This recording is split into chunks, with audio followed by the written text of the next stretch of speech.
بسم اللہ الرحمن الرحیم۔ السلام علیکم ورحمۃ اللہ وبرکاتہ۔ اقصی کے آنسوں قسط نمبر 17، تخت داؤدی کی واپسی، حصہ دوم۔ گزشتہ سے پیوستہ عیسائیوں کا بدعتی فرقہ۔ یہود نے عیسائیوں کو رام کرنے کے لیے یہ فتنہ بازی کی کہ ان کی مذہبی وحدت کو پاش پاش کرتے ہوئے ایک یہودی مارٹن ٹوتھر کو عیسائیوں کا رہنما بنا کر کھڑا کیا۔ اس شخص نے پروٹسٹنٹ فرقہ کو جنم دیا۔ یہ گویا عیسائیوں کے بدعتی ہیں۔ اصل عیسائی کیتھولک یعنی رومی عیسائی، اور ان کے بعد آرتھوڈوکس یعنی یونانی عیسائی ہیں۔ اس طرح عیسائیت ٹکڑوں میں تقسیم ہو کر باہم دست و گریباں ہو گئی۔ اس مذہبی انتشار نے عیسائیت فرقہ وارانہ تقسیم در تقسیم کے عمل سے گزار کر کئی ذیلی گروہوں میں بانٹ دیا۔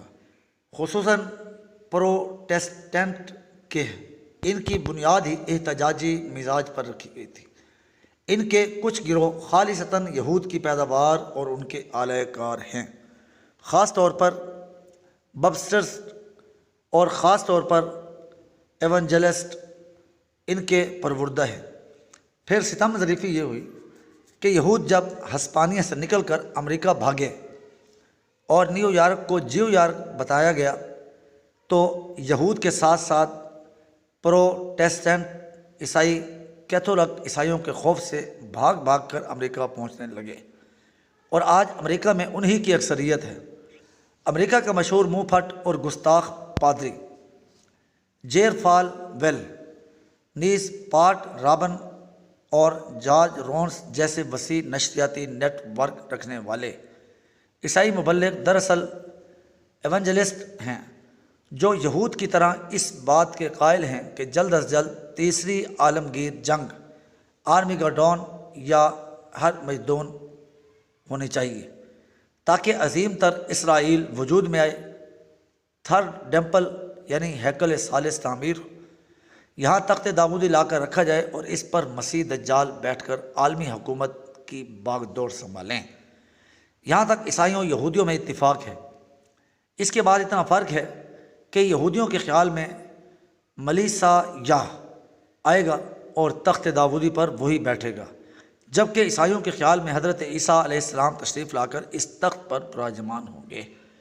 یہ عیسائی اس وجہ سے یہودیوں کے ہم نوا ہیں کہ ان کے خیال میں فلسطین دراصل حضرت عیسیٰ علیہ السلام کا وطن ہے، اور آپ پہلی مرتبہ کی طرح دوسری مرتبہ بھی یہی آئیں گے۔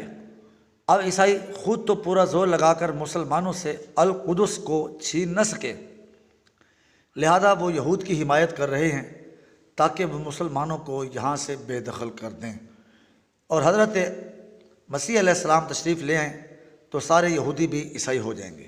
لیکن ان عقل مند حضرات کو یہ سمجھ نہیں آتا کہ جب یہ پہلی مرتبہ عیسائی نہ ہوئے تو دوسری مرتبہ کیسے سچے مسیحی بن جائیں گے۔ ان کی فطرت تو آج بھی وہی ہے، آدھ ہزار سالہ۔ اور اب آخر میں تھوڑی سی تفصیل تخت داؤدی کے متعلق۔ یہودی عقائد کے مطابق یہ وہ پتھر ہے جس پر پہلے سیدنا داؤد علیہ السلام کی تاج پوشی ہوئی تھی، پھر سلیمان علیہ السلام نے بھی اسی تخت پر بیٹھ کر تمام جانداروں یعنی جن و انس اور پرندوں پر حکومت کی۔ یہ پتھر ہیکل سلیمانی میں محفوظ تھا جب رومی جنرل ٹائٹس نے ہیکل کو تباہ کیا، تو اس پتھر کو اپنے ساتھ روم لے گیا، جہاں عیسائیت کا مرکز تھا۔ روم سے یہ پتھر آئرلینڈ پہنچا اور اب 14ویں صدی عیسوی سے انگلینڈ میں ہے۔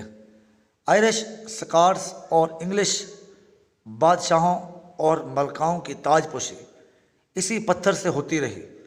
اس غرض کے لیے اس پتھر کو تخت نما کرسی میں نصب کیا گیا ہے، اور اب یہ انگلینڈ کے شاہی چرچ ویسٹ منسٹر ایبے میں رکھا ہوا ہے۔ انگریز حکمرانوں کی تاج پوشی اسی پر ہوتی ہے، اور یہودیوں کے مطابق تیسرا ہزارہ شروع ہونے پر وقت آ گیا ہے کہ وہ ملکہ برطانیہ سے اس تخت کو چھین کر فلسطین لے جائیں اور اسے اس کی اصل جگہ پر نصب کریں۔ عیسائیوں کا عقیدہ تھا کہ پہلے 1000 سال کے اختتام پر حضرت مسیح علیہ السلام تشریف لائیں گے۔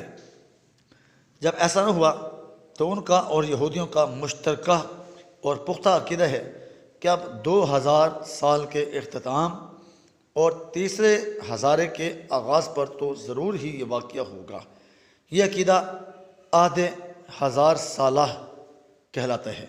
مسلمانوں کو بنیاد پرست کہنے والے امریکیوں میں یہ عقیدہ اتنا پختہ ہے کہ رونالڈ ریگن جیسے خوش مزاج صدر نے تقریباً 11 مواقع پر اس عقیدے کا اظہار کیا، اور وہ سے روشن خیال امریکی کہتے ہیں کہ خاندانی منصوبہ بندی، قرضوں کی واپسی اور بڑھتی ہوئی مہنگائی کا رونے کی ضرورت نہیں، کیونکہ عظیم ترین جنگ کے ذریعے ساری دنیا کا حساب کتاب بس لپٹا ہی جانے والا ہے۔ اس غرض کے لیے دونوں اہل کتاب اللہ میں تعریف اور اس میں موجود وعدوں کو امت مسلمہ کی بجائے اپنی طرف پھیر کر صدیوں پرانی مخالفت بھلا کر ایک زبان و یک جان ہو گئے ہیں۔ انہوں نے مشرق و مغرب میں مسلمانوں کا گھیراؤ کر لیا ہے اور مرکز اسلامی جزیرۃ العرب سمیت ہر اہم مسلمان ملک کے اندر یا سرحد پر قریبی مقام میں اپنی فوجیں لا بٹھائی ہیں تاکہ مسلمانوں کی متوقع مزاحمت پر انہیں دبوچ سکے۔ اس کی سرگرمیاں قیامت خیز ہیں اور وہ دنیا کے ماحول کو اپنے مسیح کے حق میں کرنے کے لیے دیوانہ وار کوشاں ہیں، لیکن مسلمان حدیث شریف میں بیان کی گئے سچی پیش گوئیوں کا علم رکھنے کے باوجود کسی قسم کی مذہبی یا عملی بیداری سے کوسوں دور دکھائی دیتے ہیں۔ دنیا بھر خصوصاً پاکستان اور سعودی عرب سے اسرائیل کو تسلیم کروانے کی کوششوں، صدر صدام کی گرفتاری، یعنی جس سے یہودی ڈرتے تھے کہ کہیں وہ دوسرا بخت نصر ثابت نہ ہو جائے، اور شیخ یاسین اور شیخ تینسی کی شہادت کے بعد تبل جنگ پر چوٹ پڑ چکی ہے۔ فلسطینی نوجوان اپنی غلیلوں اور پتھروں کے ساتھ میدان میں نہتے اور اکیلے ہیں، اور ان کی سرپرستی کے ذمہ دار ان کی مدد کی بجائے یہودیوں اور عیسائیوں کی مشترکہ افواج کو عرب سرزمین پر اڈے فراہم کر رہے ہیں، یا پھر دریائے فرات تک وسیع ہو جانے والی اسرائیلی سلطنت کے تحفظ کے لیے افواج بھیجنے کی بحث میں مصروف۔ کیا ہم تسلیم کر لیں کہ ہمارے خاتمے کی الٹی گنتی شروع ہو چکی ہے؟ جاری ہے۔